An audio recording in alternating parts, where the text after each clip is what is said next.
Hai minasan, terima kasih sudah klik video ini dan selamat datang di channel Koronim. Oke, di video kali ini Mimin akan merangkum keseluruhan cerita dari anime berjudul Isekai Meikyu The Harem Wo. Seperti halnya anime isekai lain, anime ini menceritakan seorang remaja bernama Kaga Michio yang tahu-tahu terbangun di sebuah dunia asing di mana tanpa didukung oleh sosok keluarga, sanak saudara ataupun teman, Michio yang sebatang kara pun harus berjuang bertahan hidup seorang diri di dunia yang entah berantah. Tapi Michio sendiri tak pernah patah semangat karena alasan ia bekerja keras adalah demi dapat membeli seorang budak cantik bernama Roxanne yang sangat diidam-idamkannya. Lantas bagaimanakah perjuangan Michio di dunia asing tersebut? Oke, seperti biasa, jika kalian suka dengan konten seperti ini, bisa klik tombol subscribe yang ada di bawah. Dan Mimin juga meminta like-nya sebagai uang parkir. Tanpa banyak basa-basi lagi, langsung saja simak ceritanya. Lanjut. Di awal scene, kita diperlihatkan dengan Michio yang tiba-tiba terbangun di sebuah kandang kuda, di mana remaja itu sendiri masih mengira kalau dirinya masuk ke dalam game bertipe full dive atau mirip seperti SAO akibat sembarang mengklik dari salah satu website tak dikenal. Dan hal ini pun diperkuat dengan muncul semacam menu pop-up di matanya, serta adanya sebuah pedang yang sempat ia pilih sebagai hadiah awal dalam memulai permainan.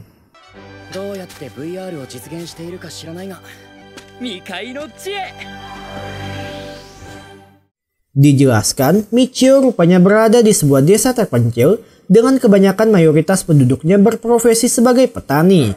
Tapi entah mungkin termasuk dalam skenario bagi pemain baru, mendadak dari kejauhan muncul sekompi pasukan bandit sehingga otomatis para penduduk desa pun berusaha sekuat tenaga melawan mereka.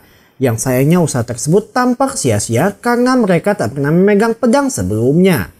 Namun Michio yang melihat para bandit sedang sibuk melawan penduduk desa justru memikirkan strategi dengan berniat menyerang dari belakang. Dan rencana tersebut terbukti berhasil sehingga membuat sisa bandit lain jadi kocar-kacir dibuatnya. Akan tetapi dengan masih beranggapan kalau semua ini adalah game, Michio pun tak membiarkan satu orang pun lepas sehingga pada akhirnya ia seorang diri berhasil membantai habis seluruh pasukan bandit tersebut.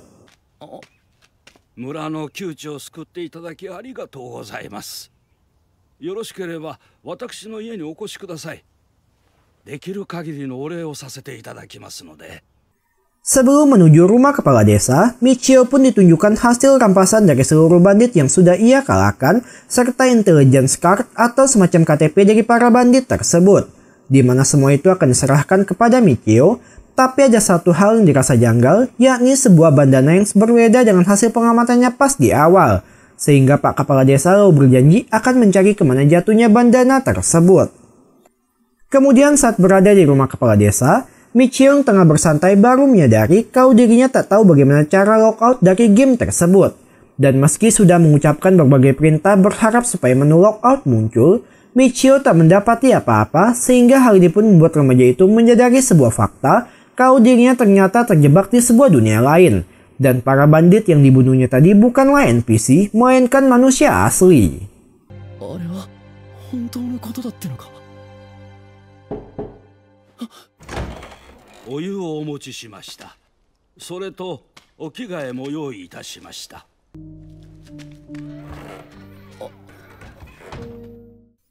Sontak untuk sejenak, Michio pun hanya bisa tertegun tak menyangka kalau dirinya telah membunuh seseorang.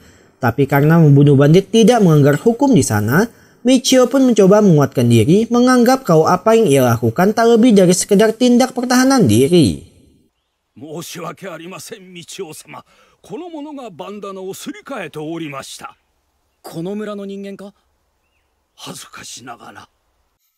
Setelah diselidiki lebih lanjut, orang yang menukar bandana Michio rupanya adalah salah seorang penduduk, dan sesuai dengan hukuman yang berlaku, pria itu pun akan dijual sebagai budak dengan setengah dari hasil penjualan akan diberikan pada Michio, serta setengahnya lagi kepada pihak keluarga karena telah kehilangan sosok tulang punggung. Dan Pak Kepala Desa juga memberitahu kalau mereka akan berangkat ke kota besok pagi serta menyarankan Michio untuk menjual hasil rampasan pada pihak kesatria di sana. Singkat cerita, setelah menukarkan KTP para bandit dengan sejumlah uang, Michio pun diantar ke rumah sang pedagang budak bernama Alan, dan pria itu juga bersedia membeli budak yang ingin mereka jual meski harga yang ditawarkan tidak terlalu tinggi. Dan ketika mendengar aksi heroik Michio saat menyelamatkan para penduduk desa, Alan seperti menaruh ketertarikan pada Michio. これが村の取り分だ。確かに。それでは道夫様、どうかお元気で。ああ、世話になった。Sesaat setelah berpisah dengan pengantarnya, Michio pun baru menyadari kalau dirinya sendirian di dunia ini serta tak ada seorang pun yang mengenalnya. Dan di tengah kebingungan mencari tujuan hidup baru, muncul Alan mengajak Michio bicara, atau lebih tepatnya ia ingin mempromosikan salah seorang budaknya bernama Roxanne agar dibeli oleh Michio. Di mana tak hanya dapat membantu ketika bertarung, Roxanne juga dapat diajak sebagai teman bobo sehingga otomatis mata Michio pun langsung jelelatan melihat semua aset dari gadis tersebut. Dan ketika Alan menyebutkan harga yang fantastis, tentu saja Michio yang notabene orang kere pun tidak mampu membelinya. Akan tetapi, Alan memberikan tenggat waktu 5 hari sebelum Roxanne akan dijual pada orang lain. Sehingga hal ini pun akan menjadi motivasi utama Michio agar dapat bertahan hidup di dunia tersebut. どうやって金を稼ぐかわからない。ただ、一つだけ決めたことがある。ロクサーヌは、俺が手に入れる。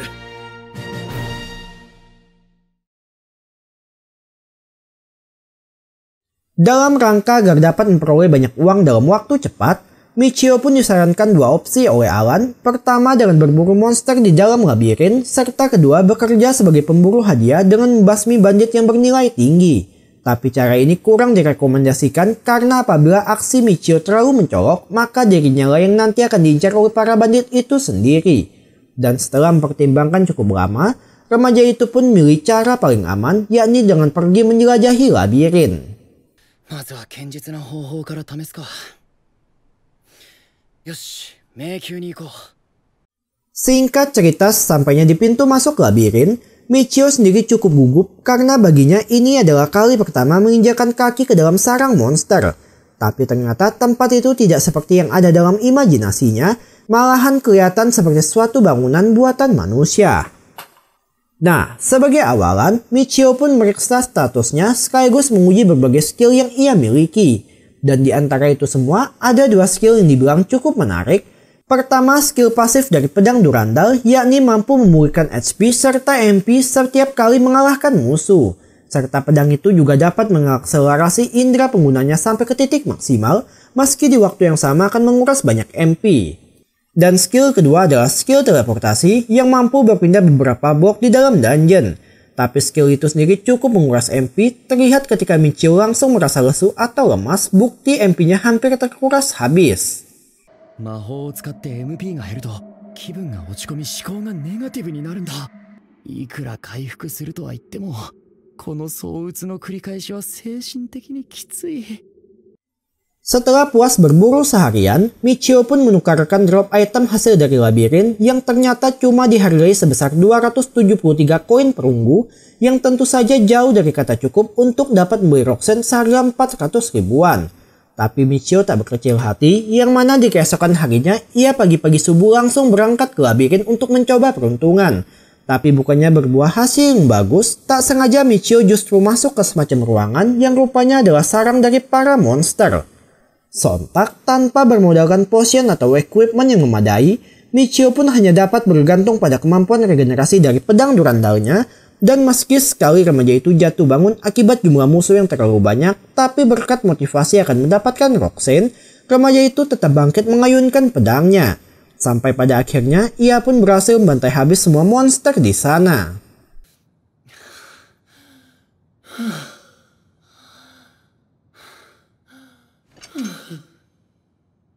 Namun sayang, semua kerja kerasnya itu masih belum cukup untuk dapat membeli Roxanne, ditambah tenggat waktu yang hampir habis membuat Michio akhirnya memilih jalan yang cukup ekstrim, yakni bergantung dengan memburu para bandit.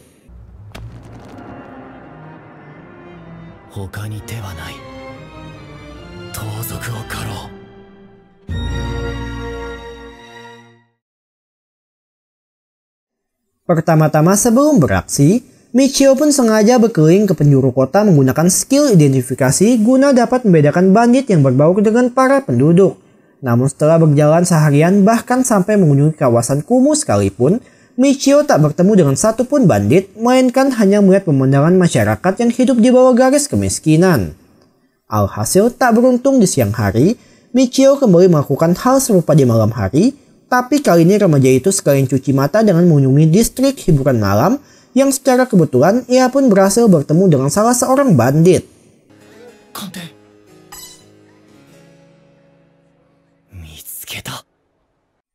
Nah, ketika diam-diam mengikuti itulah, Michio pun akhirnya berhasil menemukan markas mereka, sekaligus mengetahui kalau para bandit itu mempunyai keterkaitan dengan bandit yang sempat dikalahkannya di awal. Dan dengan mengandalkan hal tersebut, Michio pun memancing salah satu dari mereka menggunakan bandana hasil jarahannya dulu.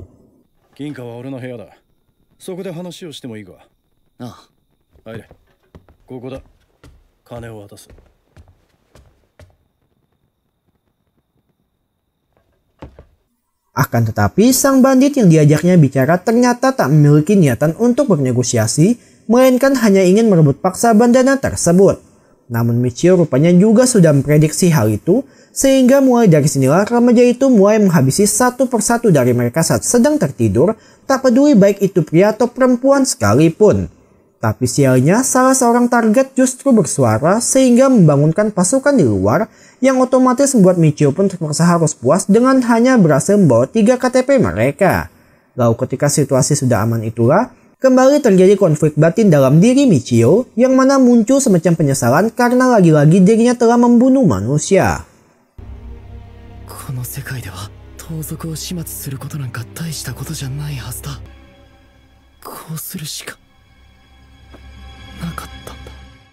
Keesokan harinya, setelah menukarkan 3 KTP bandit dengan sejumlah hadiah, uang Michio pun akhirnya terkumpul untuk dapat membeli Roxanne.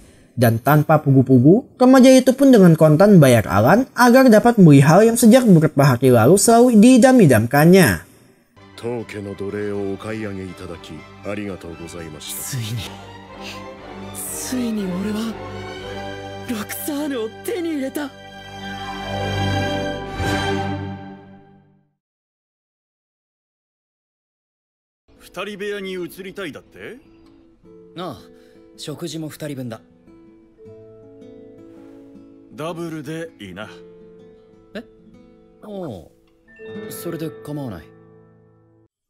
Sesampainya di kamar penginapan, bisa kita lihat raut keresahan terus dipancarkan di wajah Roxanne akibat ia belum terbiasa dengan pemiliknya sekarang.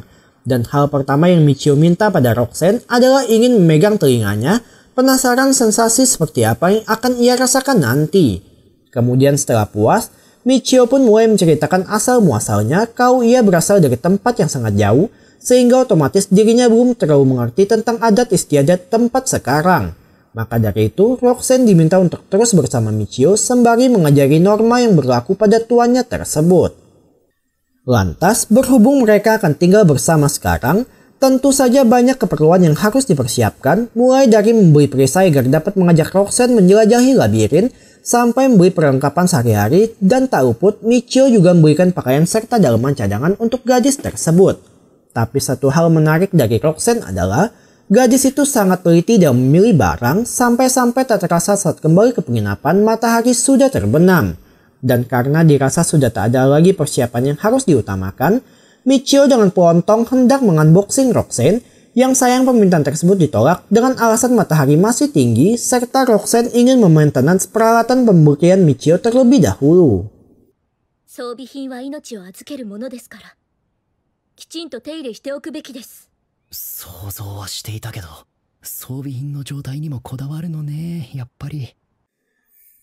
Ya, sedikit curhatan Mimin pribadi. Saat menunggu episode 4 ini rilis, Mimin bela-belain rela bergadang semalaman demi puasin rasa penasaran dari episode 3 kemarin. Dan benar sih, puas banget pas nonton, tapi mohon maaf untuk para viewer, Mimin tak bisa tampilkan di sini karena pasti akan langsung di take down oleh YouTube. Dan Mimin yakin, sebagian dari kalian juga pasti sudah pada nonton episode 4 ini. Selesai dengan olahraga yang beradrenalin, pagi harinya Michio pun langsung mengajak Roxanne berangkat ke labirin, sekaligus ingin menguji kemampuan bertarung dari gadis tersebut. Tapi pertama-tama, Roxanne lah yang harus dibuat kaget karena tak disangka tuannya itu dapat menggunakan sihir teleportasi, sehingga mereka pun tak perlu capek-capek berjalan sampai ke labirin. 俺以外使えるやつは少ないかもしれん。だから内密にな。ご主人様、すごいです。Nah, ketika hendak mencari arah mana yang banyak monsternya, disinilah giliran Roxanne untuk unjuk kelebihan yang mana gadis itu mampu mendeteksi keberadaan monster menggunakan indera penciumannya, dan tak sebatas sampai di situ, ia juga memiliki refleks yang luar biasa. Terlihat setiap serangan yang dilancarkan oleh monster dapat dibaca serta dihindari oleh dirinya. 完璧に魔物の攻撃を避けている。一見すると余裕がなさそうに見えるが、実際には逆だ。かわして攻める。華麗に踊っているかのようだ。 Lantas, berhubung sekarang Michio tak sendirian lagi dalam menjelajahi labirin, ia pun ingin menguji berbagai hal baru, salah satunya adalah memperoleh job penyembuh yang katanya bisa didapatkan apabila mengalahkan monster menggunakan tangan kosong. Dan berkat bantuan dari Roxanne yang telah mengurangi HP sang monster, Michio pun dapat dengan mudah memperoleh job tersebut. 手当て。おお、確かに痛みが引いた。これから魔物の攻撃を受けた時は俺がスキルを使って回復するから。すごいです。 Oke, sedikit info tentang labirin sendiri. Meski berbentuk seperti bangunan buatan manusia, labirin dikategorikan sebagai makhluk hidup yang menyerap energi kehidupan dari manusia yang terbunuh di dalamnya. Dan satu-satunya cara untuk mengalahkan labirin adalah dengan mengalahkan setiap bos yang ada di masing-masing lantai. Maka dari itu, tujuan baru Michio serta Roxanne pun sekarang sudah ditentukan, yakni ingin mengukir nama mereka sebagai orang pertama yang berhasil menaklukkan labirin. 行くか、ロクサーヌ。はい。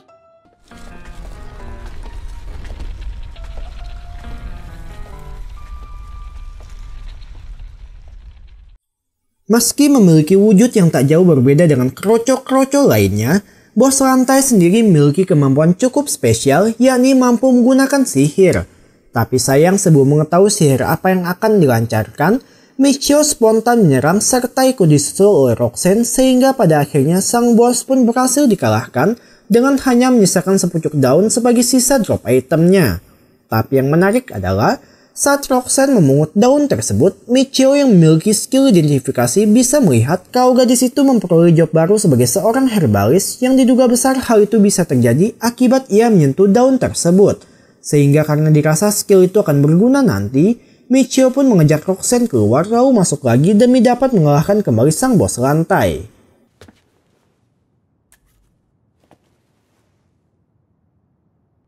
Shoyak Sensei.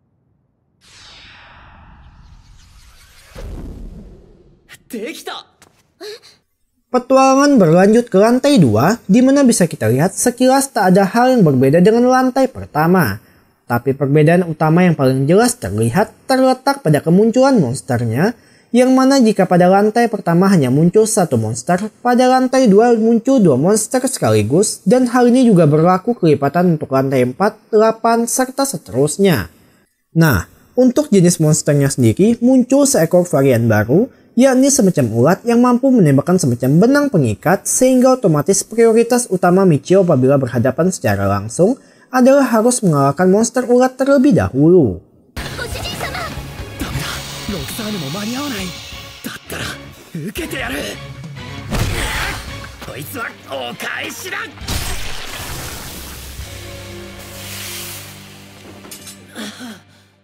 Setelah puas berpetualang seharian, Michio serta Roxanne pun memutuskan untuk kembali penginapan.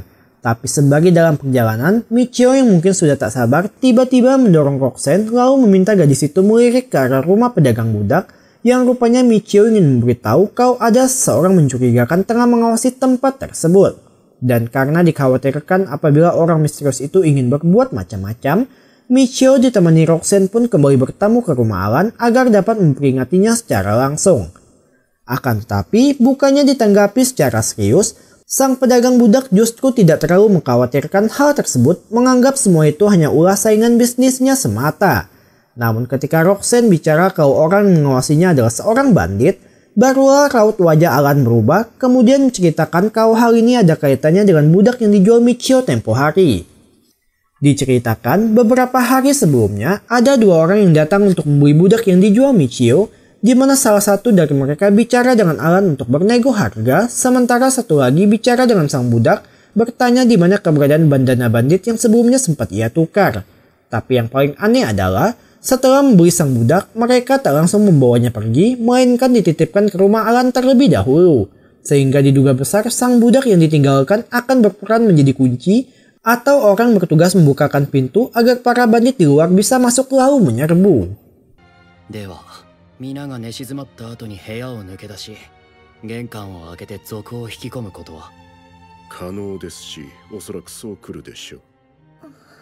Sebenarnya, Michio sendiri tidak mau lagi ikut campur dengan masalah perbanditan, tapi karena Roxanne terus memohon pada tuannya untuk membantu sebab merasa berhutang budi pada sang pelayan yang sempat merawatnya dulu, maka Michio pun menawarkan diri untuk menjadi pengawal sekaligus ingin membereskan masalah dari sang budak yang sempat dijualnya dulu. 報酬はそうですな。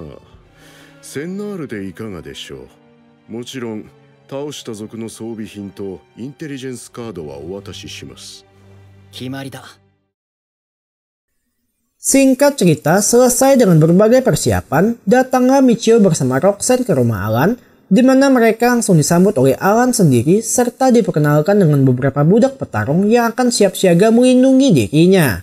Namun sayang, kita tidak akan diperlihatkan dengan adegan pertarungan karena Michio ditugaskan berjaga di lantai 2 guna mengantisipasi jika ada salah satu bandit yang melarikan diri ke atas. Dan hal tersebut rupanya benar terjadi tatkala Michio justru melihat bandit yang sempat mengawasi sebelumnya tengah bersembunyi ke dalam salah satu kamar.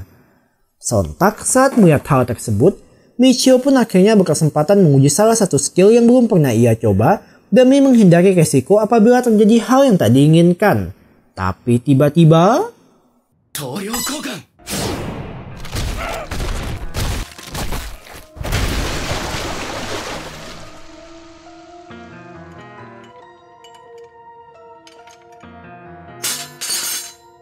Ya, tak disangka skill tersebut bekerja dengan cara merebut HP lawan dengan bayaran MP Michio langsung terkuras habis.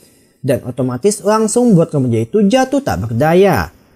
Alhasil setelah mendapat bayaran sesuai yang telah disepakati, Michio pun buru-buru mengajak Roxanne menuju labirin guna dapat memulihkan mananya.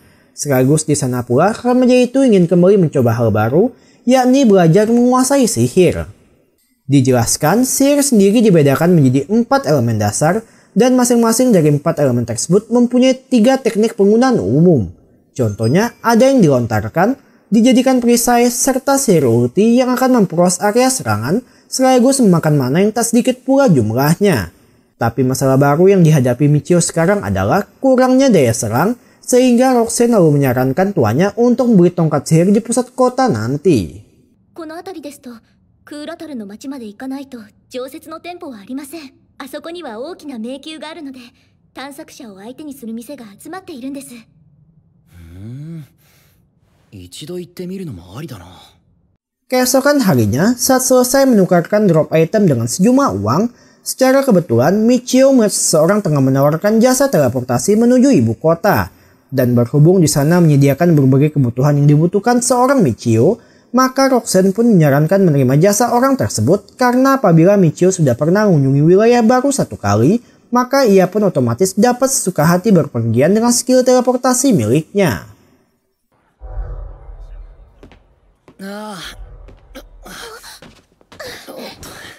ご主人様、大丈夫ですか？これでクーラタルにはいつでも行けるようになった。今日のところは宿に戻ろう。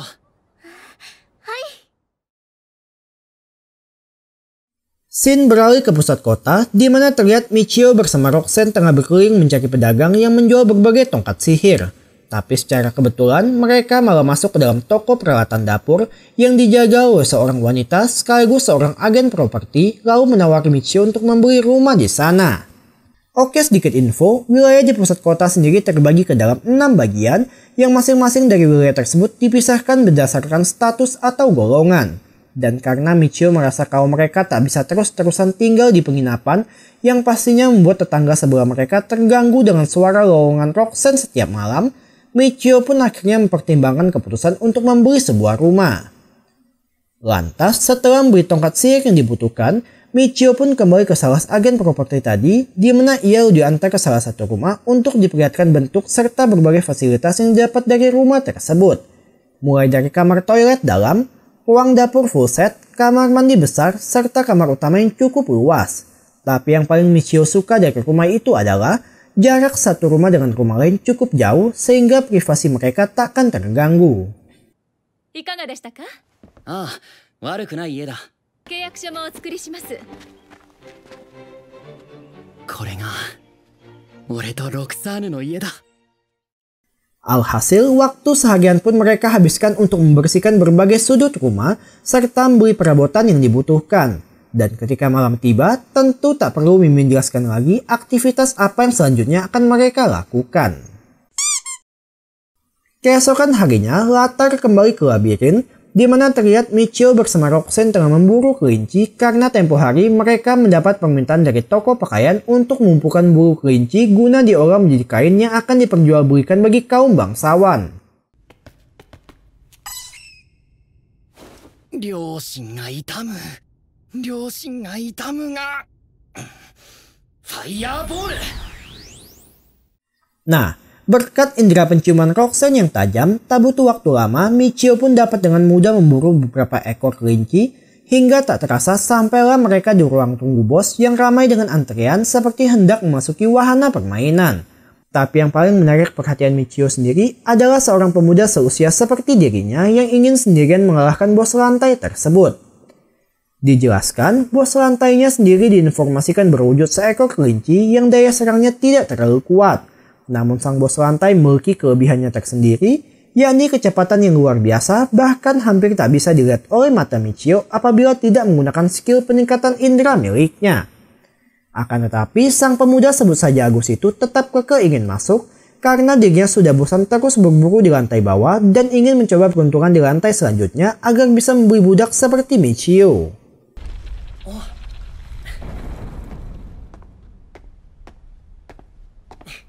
やっと私にも運が向いてきそうですよ。では。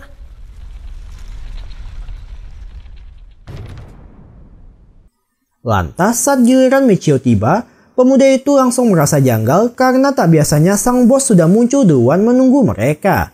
Tapi ketika sang monster berhasil dikalahkan seperti biasa, Michio tak sengaja melihat sisa perlengkapan dari petualang sebelumnya yang otomatis mengingatkan Michio pada pemuda tadi.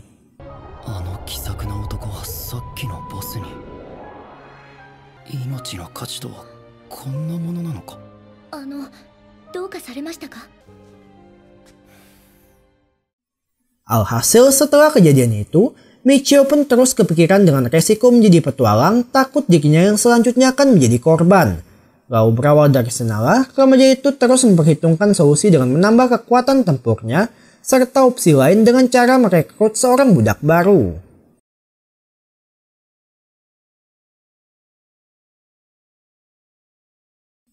Beberapa waktu setelahnya, terlihat Michio tengah bicara empat mata dengan Roxanne, di mana remaja itu mengungkapkan keinginannya kembali ke tempat Alan guna menulis surat wasiat apabila terjadi hal yang tak diinginkan menimpa dirinya.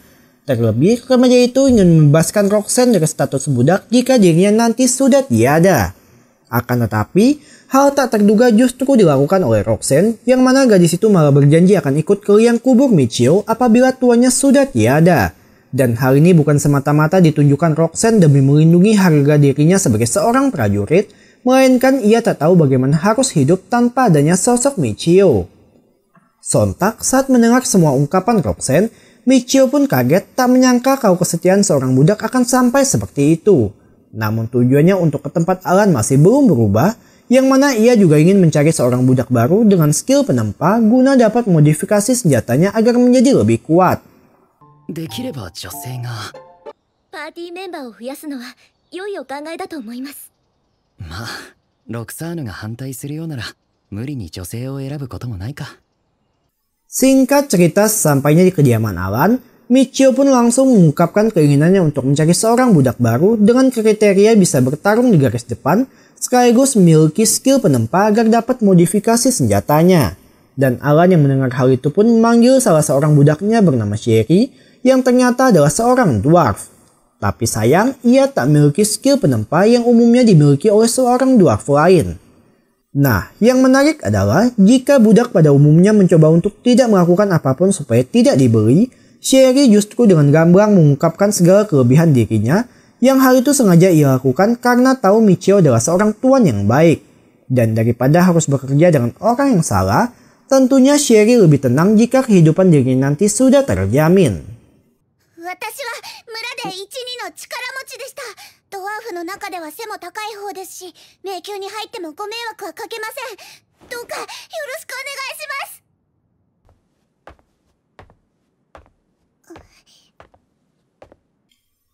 Lantas setelah proses perkenalan itu, Alan pun sengaja memanggil salah seorang pelayan yang pernah merawat Roxanne dulu guna membuat gadis itu pergi agar dapat bicara empat mata dengan Michio. Di mana tak hanya bicara dari segi kelangkaan seorang budak dwarf, Alan juga mengungkapkan keuntungan dari seorang Sherry yang tak keberatan dijadikan sebagai teman push rank. Maka dari itu, harga yang ditawarkan pun cukup tinggi mengingat Sherry sendiri belum menguasai skill penempa. Namun Michio tak kehabisan akal untuk bernego karena sebelumnya ia sempat diberitahu oleh Roxanne kalau tipisnya telinga seorang dwarf menandakan masa usia produktif dari dwarf tersebut. Ditambah Michio pernah membantu menghadang serangan bandit di rumah Alan, hingga pada akhirnya sang pedagang budak pun memberikan harga spesial untuk calon pelanggan tetapnya itu.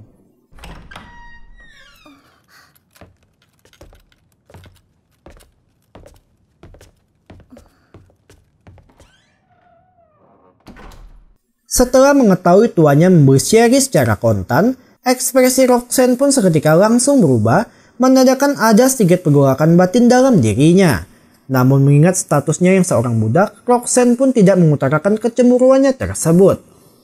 Lantas saat hendak membawa Sherry pulang, gadis itu pun langsung dibuat terkejut tak menyangka kalau tuannya memiliki skill teleportasi, apalagi ketika diceritakan oleh Roxanne jika Michio juga menguasai sihir, gadis itu semakin dibuat tak percaya dengan siapa sosok Michio sebenarnya. このことは内密な。内密です。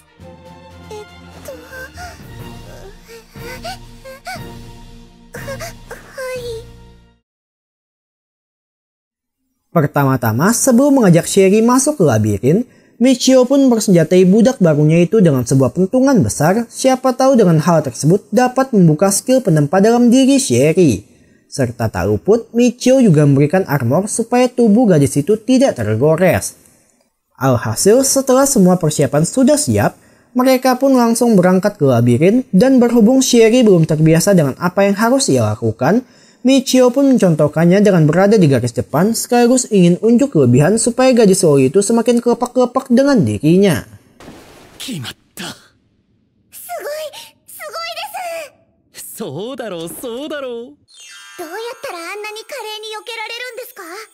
こっち見ろよ。 Kembali ke rumah, saat hendak makan malam bersama, Sherry kembali dibuat kaget saat ia diizinkan makan satu meja serta menyantap menu yang sama dengan tuannya. Di mana pada masa itu sendiri bisa tergolong langka ada sosok seperti Michio yang mau memanusiakan seorang budak. Dan meski Michio sendiri termasuk ke dalam golongan orang sengaan yang memiliki berbagai fantasi liar di otaknya, tapi hal itu masih dapat ditutupi dengan sifat baik dari dirinya. ありがとうございます、ご主人様。セーフ。はい、セリーの分。一番奴隷には先に料理を渡さないといけないってことか。